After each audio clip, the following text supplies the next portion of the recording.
So we've driven downtown, and we're right by Court Square. And what we've come to is our third campus. A lot of you know we have an Arlington campus and a Cordova campus, but did you know that we also have a downtown campus, the Court Avenue campus? Downtown on Court Avenue, right by Court Square, in the heart of the city, is a parking lot.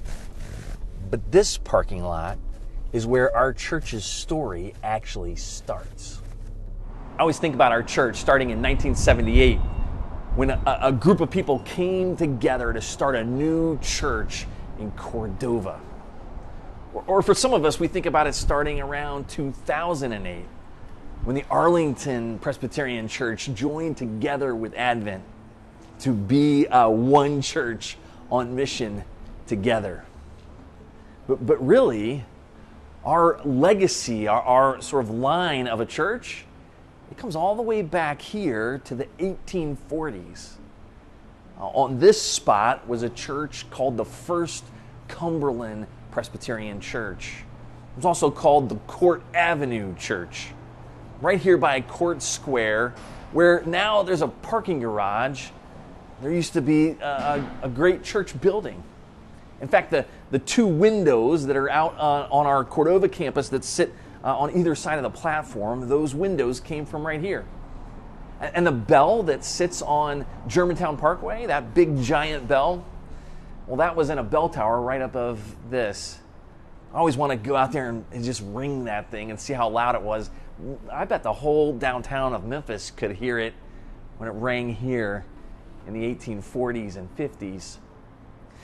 This church later merged in with the Lindsay Church, the Lindsay Presbyterian Church, and that was about 1933. And then in 1993, that church came to be part of Advent.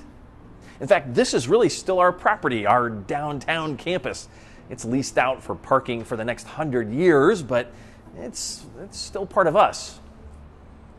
What's amazing to me is to think about what this group of Christians did to serve this city so long ago. We have records that back in 1855 was one of the waves of yellow fever. Now, we know yellow fever was the story of Memphis throughout our history, that these waves would come, and it was scary. It was a dark kind of death. It ended with people getting high fevers of 106, and they would kind of lose their wits, almost go crazy. They would have sporadic heartbeats, and they would end with this, what they called the black vomit, and eventually death. They didn't know what caused it. They knew it was very, very contagious. All they could do was quarantine people, and often people were left to die on their own. But this church in 1855 decided they were going to care for people that were dying of this scary disease. The pastor, Dr. Porter, he stayed right here. He stayed alongside people until eventually he caught yellow fever. The bell that we have on our property now, it rang here every night to tell people outside of the quarantined area how many had died that evening so they could keep track. See, this was a group of people that decided their mission was to bless the neighborhood. Their mission was to care for God's people, no matter what the situation. I think about that a lot as Matthew's gospel calls us to give up our lives for the sake of another, to put down our life and follow Christ. And I think about that in my own life. Like I sort of do that in a half-hearted way. I will lay down some things, some conveniences, try to follow Christ with everything. But for this group of Christians right here in 1855, it really meant laying down their life. And I wonder When Matthew wrote those words down, could he have really meant it? Is that really what Jesus was talking about? We're taking a look at Matthew's gospel as we walk forward towards Easter. And Matthew keeps saying these unexpected, shocking things.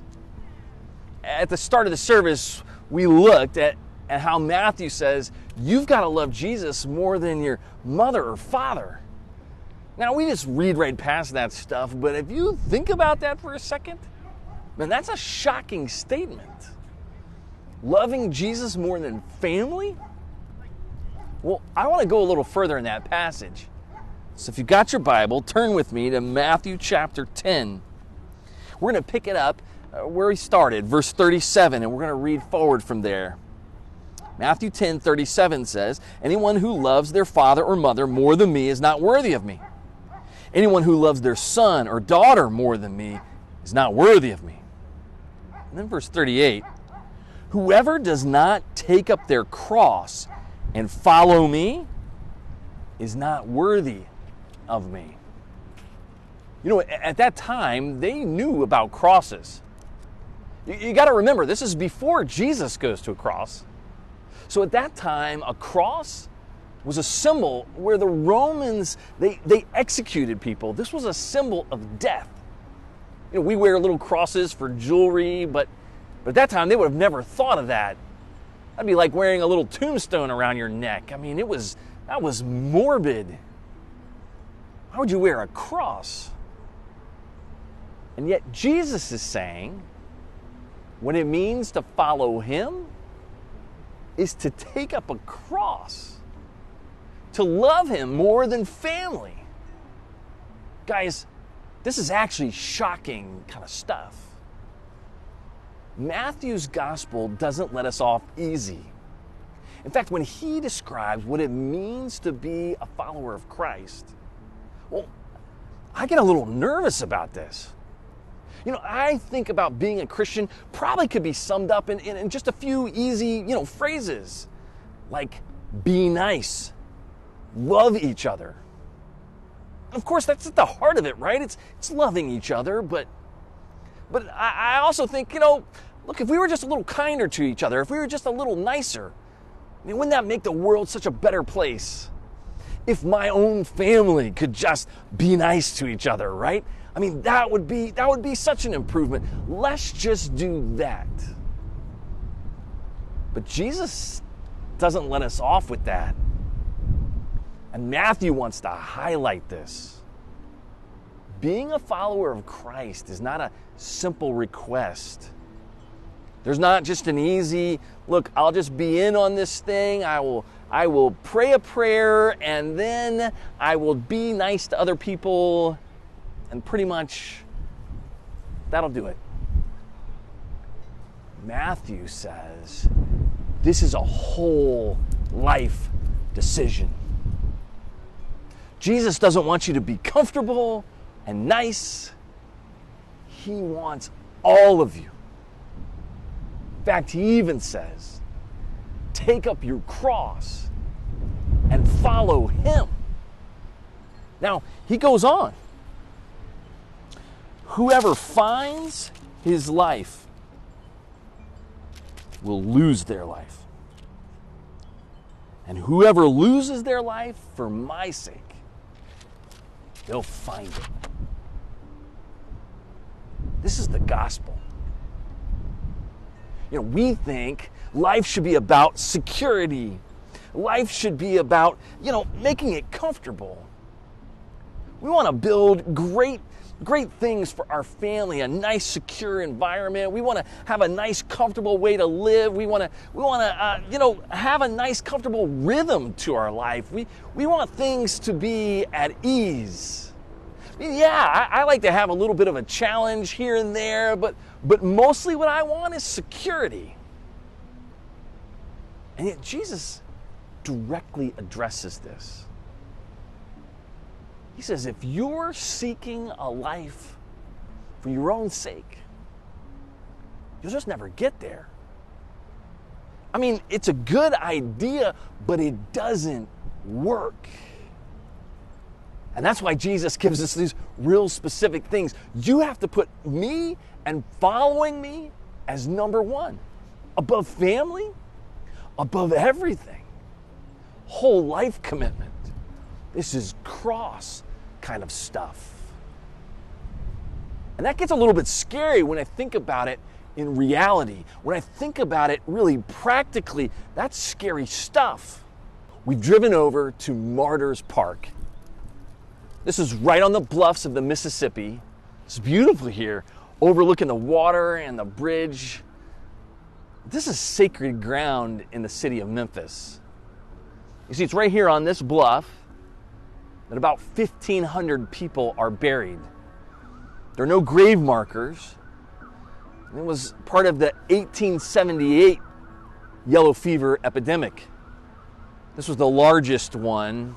It's one of the last ones to come through the city.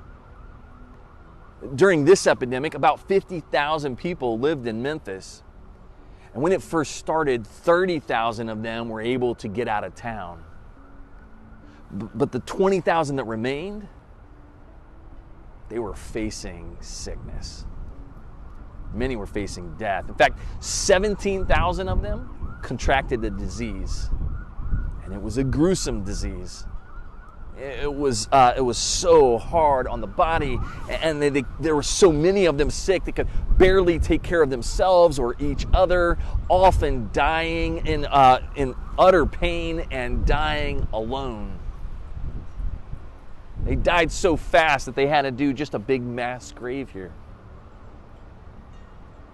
And yet there were people that chose to stay and care for those who were sick. That's why it's named Martyrs Park. There's a statue here in honor of those who decided to nurse people with yellow fever. And they didn't do it blindly. They knew how contagious this was. They knew the risk that they were facing. And yet they considered it their calling. They considered it to be what it means to take up their cross and follow Jesus, no matter what obstacle was in front of them. At the base of that monument is a little plaque, and simply says, "There's no greater love than this, to give your life for the sake of another." We decided to come to Elmwood Cemetery. This is the old cemetery in Memphis. During the height of the 1878 yellow fever epidemic, they were doing hundreds of funerals here a day. It just got to be overwhelming. There weren't enough people who were well to actually dig the graves and do burial services. At some point, here again, they had to do another mass grave. But throughout this kind of hallowed ground, there is story after story after story of people who decided to lay down their own lives and serve others. People who considered it their call from God to actually care for others, even with this impending pandemic in front of them. People who said, my comfort and even my security and the things that I have built for my life matter less than loving my neighbor, my friend. We have the stories of the pastors and nurses that served at St. Mary's Parish. They decided that one of the things that needed to happen the most was care for kids. Because you see, they were finding kids every day whose parents had passed away, and they needed to take care of them, so they started an orphanage. We even read about the pastor of Second Presbyterian Church helping out with that same orphanage. There are 4 well-known Episcopal nuns that served here. We've talked about them in past weeks. Constance Abbey is one of the missions that we serve, and that's named after Sister Constance. We get the story of them and their decision to continue serving, even though they knew that this would mean they would be sick. In fact, as more got sick, there was a call that went out for help. And the Sisters of St. Mary's came from an abbey in New York down to help. A telegram went out to New York, and the response came back that we will send some new sisters to come and serve the sick. And I just think about that story, and I think about these young women who had to make a decision. Am I going to go? What does it look like to follow Christ? To lay down my cross and follow him? Not when things are good or when it's an easy or exciting call, but when it's a call that is scary and hard. I want to read for you just a little bit of what was written. This was written about these four sisters who are buried right here behind me.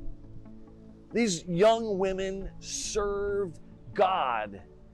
And as they did it, well, they laid down their whole life. Let me read just a little bit of what we know about them. The New York church decided to send 2 more nuns to St. Mary's in Memphis in August.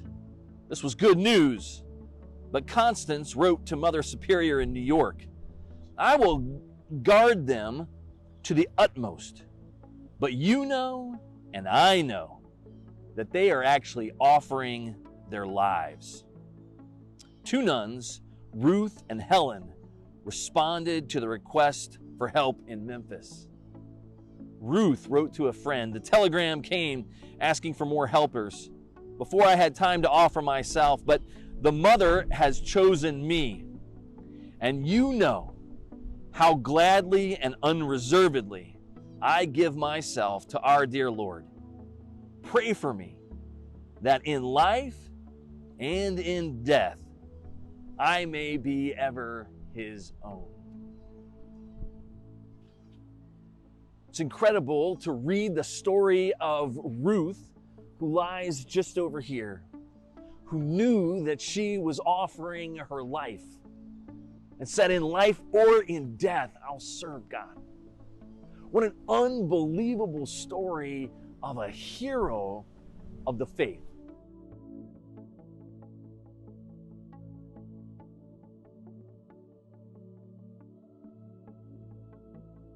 Not far from here lies another young lady named Maddie Stevenson. Maddie was a young woman who had just become a nurse, and she was getting ready to get married. I can imagine all the plans that she had laid out for her life, all the hopes and the dreams that came with that. But as it came time for the wedding, well, she was left at the altar.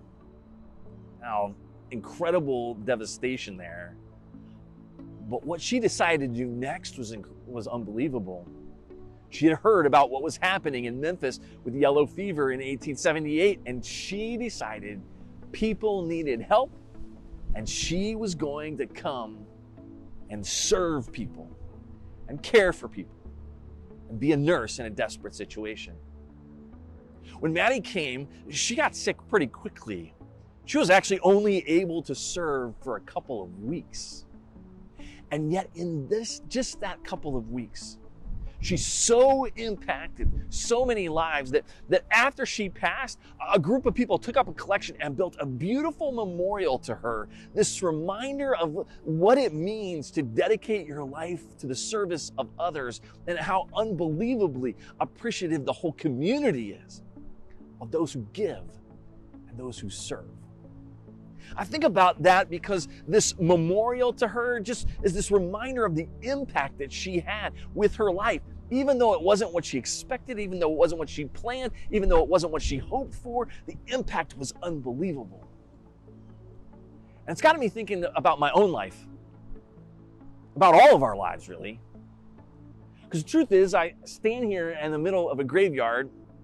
As much as I try to be healthy and try to take care of myself, one day, chances are pretty high, in fact, right around 100%, that we're all going to end up in a place like this. And the question isn't will we end up here? We know that we will. The question is, what will we do with the time that we have? Jesus gives this unbelievable command to this group of people. He says, this is what it means to be a disciple. And to me, it sounds jarring because he's talking about a cross. He's talking about laying down a life. He's talking about something like death. Reminds me of a cemetery. And yet what he wants to give them is the importance of the life that you actually do live, of the time that you do have. It's like Jesus is saying, look, you're going to have a tombstone. What do you want written on that? Do you want it to say, here's Kaz. He found a life that was comfortable. He found a life that was easygoing. He found a life that was very secure. Or do you want it to say, here's someone who gave themselves up for others. Here's someone that lived their life to the fullest because they were willing to follow God's call. Our story of being disciples might not be as dramatic as those who are lying here. It might not be as dramatic as those who faced yellow fever. And yet every day, this is a decision that we make. And those words of Christ just echo in my mind, stark as they are, this calling out of Matthew, whoever seeks to find their life will lose it. But whoever gives up their life for my sake will find it. The journey that God is calling you on is incredible, even if it's not what you expected.